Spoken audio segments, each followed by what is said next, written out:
ভিতে দেখাই না, আমরা একসাথে হাই ফাইভ দে। দলগত যে খেলা, সেই দলগত খেলা ব্রাজিলেরই হয়। আপনাদের কি সেই 7-1 স্মৃতিটি মনে নেই জার্মানির সাথে যে 7টি গোল খেয়েছেন? 6-1 গোল খেয়েছিল তারা বলিভিয়ার মতো দলের কাছে।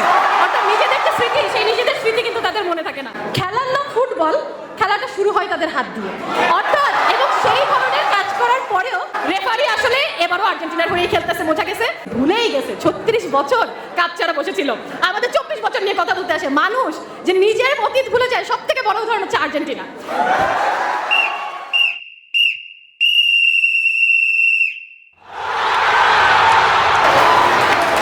মাননীয় স্পিকার, আপনাকে ধন্যবাদ আমাকে কথা বলার সুযোগ প্রদান করার জন্য।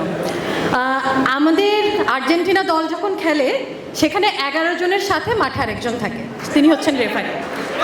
তো এবং একই সাথে দেখা যায় আজকেও যখন বিতর্ক শুরু করলাম, আমাদের মাইক্রোফোন সময় মতো কাজ করছে না। তবে রেফারিকে ধন্যবাদ, আপনি সময় শেষ হওয়ার পরে এখানে তুলনামূলক আপনি দুর্নীতিহীন থেকে কাজ করার চেষ্টা করেছেন। আশা করি এই ম্যাচটায় অন্তত আর্জেন্টিনার পক্ষে রেফারি খেলবে না। মাননীয় স্পিকার, আসলে এই বিতর্ক করতে গেলে ফুটবলে কে সেরা, সেখানে আর্জেন্টিনার সাথে অর্থাৎ সব থেকে দুর্নীতিবাজ দল, তাদের সাথে বিতর্ক করাটাই খুব কঠিন। তারপরেও আজকে এই যে বিতর্কটা করব, সেই বিতর্ক করব ফুটবল খেলার সৌন্দর্যে কে সেরা, দলগতভাবে কারা ভালো খেলে, অর্জনে কে সেরা, এবং একই সাথে দুর্নীতিহীনভাবে খেলার সৌন্দর্য বজায় রেখে এই যে যোগ্যবর্ণিত নাম যে ফুটবল ইজ আ বিউটি, সেটা কারা বজায় রেখেছে, সেটাও এই যে সংসদ, সেই সংসদে দেখাবো। তবে তার আগে আমার জুনিয়র, আমার ছোট ভাই সম্রাট সামনে বসে আছে। এখন ইদানিং যদি কোনো একটা কাজ ভালো করে, সে ভালো করে দেখায় যে আপু এই যে ভিসাইন, তো আমি জিজ্ঞেস করলাম কি ব্যাপার, ভিসাইনের 3টা আঙুল কিভাবে হইলো, এটা তো 2 জানতাম।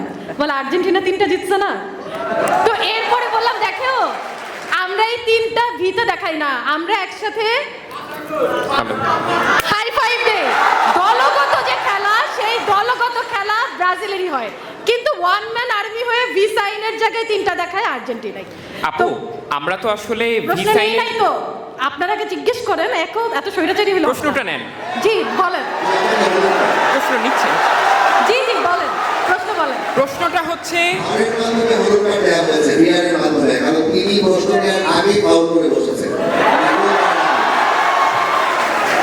ফাউল আসলে খেলারই অংশ, ফুটবল খেলায় ফাউলটা হয়, তো এটা আসলে বড় কোনো ব্যাপার না। আপনার কাছে প্রশ্ন হচ্ছে যে আপনি তো ভি সাইন বলতে 3টাকে বুঝাচ্ছেন, আপনাদের কি সেই 7-1 স্মৃতিটি মনে নেই জার্মানির সাথে যে 7টি গোল খেয়েছেন? মাঝে মধ্যে মনে হয় আর্জেন্টিনার সবচেয়ে বড় অর্জন জার্মানি 7 গোল দিয়েছিল ব্রাজিলকে, কিন্তু এক বিশ্ব চ্যাম্পিয়ন জার্মানি তার ব্রাজিলকে যখন গোল দিয়েছিল, তখন তারা ভুলে যায় 6-1 গোল খেয়েছিল তারা বলিভিয়ার মতো দলের কাছে। অর্থাৎ নিজেদের যে স্মৃতি, সেই নিজেদের স্মৃতি কিন্তু তাদের মনে থাকে না। আমরা তাও জার্মানির কাছে খেয়েছিলাম, বলিভিয়ার মতো দেশের কাছে 6 গোল খেতে কেমন লেগেছিল, সেই উত্তরটা আপনার যুক্তি খণ্ডন যদি করেন তাহলে দিয়ে যাবেন। আচ্ছা, একটা জায়গায় বলছিলাম যে হচ্ছে তারা কিন্তু এই স্বৈরাচারী যে মনোভাব, সেটা করেই যায়। শুরুটা হয়েছিল 1978 সালে, অর্থাৎ যখন তারা প্রথম বিশ্বকাপ জেতে, সেই প্রথম বিশ্বকাপ জেতেটাই শুরু হয়েছিল তাদের যে সেই সময়ের সরকার ছিল, সেই সরকার ছিল স্বৈরাচারী সরকার। নিজেদের দুর্নীতি, নিজেদের গুম খুন দূর করতে তারা বেছে নিয়েছিল বিশ্বকাপ, এবং প্রথম বিশ্বকাপটাই তারা জিতেছিল, যে সেই সময়ে তারা ভেনেজুয়েলাকে কিন্তু ভাবে অনেক ঘুষ দিয়ে অর্থনৈতিকভাবে সাহায্য করে তারা ওই বিশ্বকাপে 6-0 গোলে তারা জিতে এসেছিল। অর্থাৎ সেই যে প্রথম বিশ্বকাপ, সেটাও তাদের দুর্নীতির। এর পরেরটা দেখেন, সেটা হচ্ছে 1986। খেলার নাম ফুটবল, খেলাটা শুরু হয় তাদের হাত দিয়ে। অর্থাৎ এবং সেই ধরনের কাজ করার পরেও তারা এসে বলে এটা হ্যান্ডস অফ গড। এই ধরনের লজ্জাজনক জোচ্চুরি ফুটবলের মধ্যে একটা সুন্দর গেমে শুধুমাত্র আর্জেন্টিনাই করতে পারে। তারা আবার বলতে চায় হচ্ছে সব থেকে ভালো দল। এরপরে 1990 সাল ব্রাজিলের সাথে ছিল আর্জেন্টিনার খেলা। আর্জেন্টিনার টিম এসে কি করছে, পানির মধ্যে ঘুমের ওষুধ মিশায় ব্রাজিল টিমটা খাওয়াই দিছে। এই যে লজ্জাজনক কাজ, এইটাও করতে পারে হচ্ছে আর্জেন্টিনাই আসলে। তো এই ধরনের লজ্জাজনক কাজ তো আছে, তবে তাদের এই যে এত কিছু, যে বিশ্বকাপ জিতেছে 2টা বিশ্বকাপই ভুয়া আসলে, যেখানে তারা যে অনেকভাবে জোচ্চুরি করেছে। ম্যাডাম, আরেকটা প্রশ্ন, একমাত্র আর প্রশ্ন নিব না।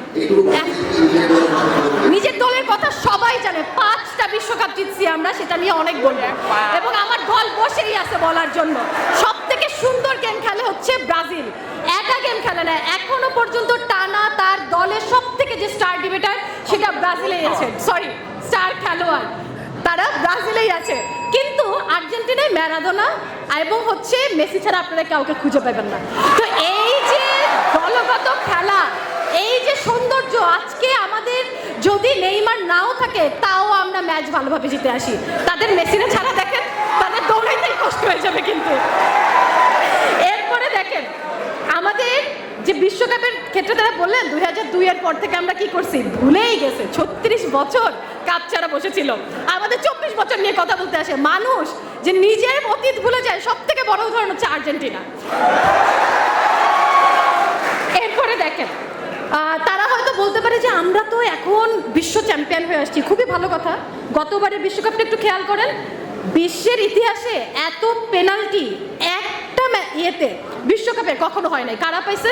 আর্জেন্টিনা। এবং জিতছে কি করে? সেই পেনাল্টি দিয়েও। অর্থাৎ তাদের তিনটা বিশ্বকাপই আসলে প্রশ্নের সম্মুখীন। কিন্তু সেখানে ব্রাজিল প্রত্যেকটা মহাদেশে নিজের মাঠের ছাড়াও প্রত্যেকটা মহাদেশে গিয়ে বিশ্বকাপ জিতে এসেছে।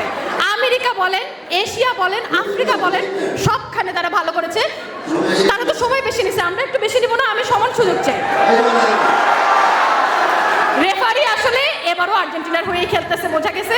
তবে রেফারি যার সাথে খেলুক না কেন, এবারের বিশ্বকাপ জিতবে ব্রাজিল। কেননা দলের জায়গা থেকে সব থেকে সেরা ব্রাজিল, একসাথে খেলার জায়গা থেকে ব্রাজিল, ফুটবলের সৌন্দর্যে আমরা সেরা, ফুটবল খেলাও আমরা সেরা। ধন্যবাদ।